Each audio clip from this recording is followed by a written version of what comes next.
High on the Pennine fields above Calderdale, where the narrow paths cut through the heather and the rough grass, people sometimes notice something sitting beside the track. At first it looks ordinary. It's just a hare, still, watching the path.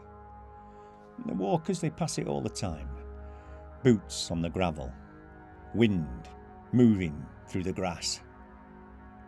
The hare remains exactly where it is. It doesn't run. It doesn't startle. It simply watches. Now hares, they're common in the fields. You'll see them darting through the fields at dusk. Long legs stretching across the ground, gone in a moment. But this one doesn't move, even when someone walks up quite close to it. And that's the thing that people remember later. Not that they saw a hare, but the hare seemed to be watching them. Now, older people in the valley, they used to say something curious. If a hare sits still and it watches you pass, don't stop to stare at it. Because sometimes, they said, that isn't a hare at all. There's an old belief across the north of England that certain people, particularly those accused of witchcraft, that they could take the shape of a hare, running across the fields, hiding in the long grass and watching from the edges of the path. Most people today, they don't believe such things.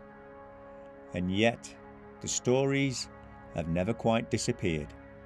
Walkers, they still mention the same thing now and again.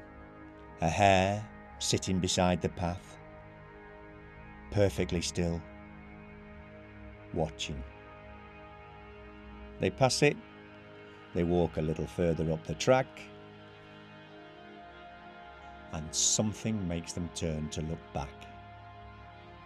But when they do, the hare is gone.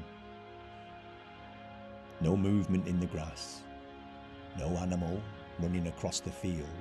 It's just the path, just the wind and the quiet of the Pennine hills.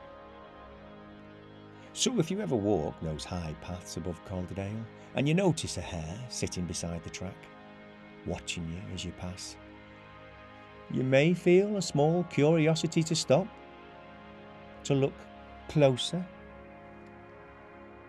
But the old advice was simple. Keep walking. Don't turn around. Because sometimes, when you look back to check to see if it's still there, they discover something unsettling. The hare noticed them first. Giles, signing off.